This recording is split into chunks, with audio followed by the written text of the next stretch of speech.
Hello friends, എല്ലാവർക്കും Mallus cooking ഹട്ടിന്റെ പുതിയൊരു വീഡിയോയിലേക്ക് സ്വാഗതം.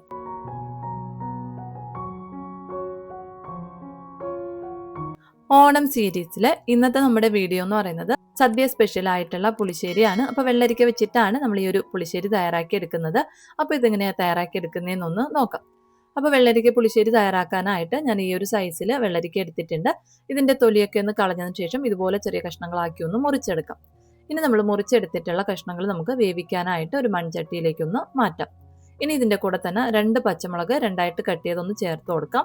കൂടെ തന്നെ 1/4 ടീസ്പൂൺ അളവിൽ മഞ്ഞൾപ്പൊടിയും ആവശ്യത്തിനുള്ള ഉപ്പും കൂടി ഒന്ന് ചേർത്തിട്ട് വെള്ളരിക്കൊന്ന് വെന്ത് വരാൻ പാകത്തിന് വെള്ളം കൂടി ഒന്ന് ചേർത്ത് നല്ലതുപോലെ ഒന്ന് മിക്സ് ചെയ്ത് കൊടുക്കാം.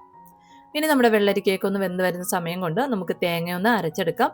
അതിനായിട്ട് ഏകദേശം 1/4 കപ്പ് അളവിൽ ചിരകിയ തേങ്ങ ഒരു മിക്സർ ജാറിലേക്ക് ചേർത്ത് കൊടുത്തിട്ടുണ്ട്. ഇതിന്റെ കൂടെ ഒരു പച്ചമുളകും 1/2 ടീസ്പൂൺ അളവിൽ ജീരകവും 2-3 ചെറിയ ഉള്ളിയും കൂടി ഒന്ന് ചേർത്തതിന് ശേഷം നമുക്ക് നന്നായിട്ടൊന്ന് അരച്ചെടുക്കാം. ആവശ്യത്തിനുള്ള വെള്ളം ചേർത്ത് നല്ലതുപോലെ ഒന്ന് അരച്ചെടുക്കുമ്പോഴത്തേക്കും ഈ ഒരു രീതിക്ക് നമുക്കൊന്ന് കിട്ടും. ഇപ്പൊ നമ്മുടെ വെള്ളരിക്കയൊക്കെ നല്ലതുപോലെ ഒന്ന് വെന്ത് വെള്ളമൊക്കെ കുറച്ചൊന്ന് വറ്റി വന്നിട്ടുണ്ട്. ഈ ഒരു സമയം നമ്മൾ അരച്ച് വെച്ചിട്ടുള്ള തേങ്ങയുടെ പേസ്റ്റ് നമുക്ക് ഇതിലേക്ക് ചേർത്ത് കൊടുക്കാം. ഈ ഒരു സമയം തന്നെ ആവശ്യത്തിനുള്ള വെള്ളം കൂടി ഒന്ന് ചേർത്ത് നന്നായിട്ടൊന്ന് മിക്സ് ചെയ്ത് തേങ്ങ നന്നായിട്ടൊന്ന് തിളച്ച് തേങ്ങയുടെ ആ ഒരു പച്ച മണമൊക്കെ ഒന്ന് മാറി വരുന്നവരേക്കും ഒന്ന് തിളപ്പിച്ച് എടുക്കാം.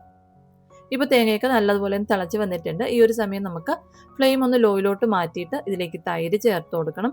അപ്പം ഞാൻ 1 കപ്പ് തൈര് മിക്സിയിൽ നന്നായിട്ടൊന്ന് അടിച്ചെടുത്തിട്ടുണ്ട്. അത് നമുക്ക് ഇതിലേക്കൊന്ന് ഒഴിച്ച് നല്ലതുപോലെ ഒന്ന് മിക്സ് ചെയ്ത് കൊടുക്കാം. തൈര് ചേർത്തിട്ട് നമ്മൾ പിന്നെ തിളപ്പിക്കേണ്ട ആവശ്യമില്ല. ഒന്ന് ചെറുതായിട്ടൊന്ന് ചൂടാക്കി എടുത്താൽ മാത്രം മതിയാവും. അതിനുശേഷം നമുക്ക് സ്റ്റൗ ഒന്ന് ഓഫ് ചെയ്യാവുന്നതാണ്. ഇനി ഇതിലേക്ക് നമുക്ക് കടുകൊന്ന് പൊട്ടിച്ച് ചേർത്ത് കൊടുക്കണം. അപ്പോൾ അതിനായിട്ട് 2 സ്പൂൺ വെളിച്ചെണ്ണയിൽ 1/2 ടീസ്പൂൺ കടുകും 1 തണ്ട് കറിവേപ്പിലയും 2 വറ്റൽമുളകും കൂടി ഒന്ന് ചേർത്ത് ഒന്ന് മൂപ്പിച്ചിട്ട് ഇതിലേക്കൊന്ന് ചേർത്ത് കൊടുത്തിട്ടുണ്ട്. ഇനി നമുക്കിത് നന്നായിട്ടൊന്ന് മിക്സ് ചെയ്ത് എടുത്തു കഴിഞ്ഞാൽ നല്ല അടിപൊളിയായിട്ടുള്ള വെള്ളരിക്ക പുളിശ്ശേരി റെഡിയായി കഴിയും. അപ്പോൾ എന്തായാലും തയ്യാറാക്കി നോക്കുക. വീഡിയോ ഇഷ്ടപ്പെടുകയാണെങ്കിൽ ലൈക്ക് ചെയ്യാനും ചാനലൊന്ന് സബ്സ്ക്രൈബ് ചെയ്ത് സപ്പോർട്ട് ചെയ്യാനും മറക്കല്ലേ. അപ്പോൾ പുതിയൊരു വീഡിയോയിലൂടെ നമുക്ക് വീണ്ടും കാണാം. Thank you, by.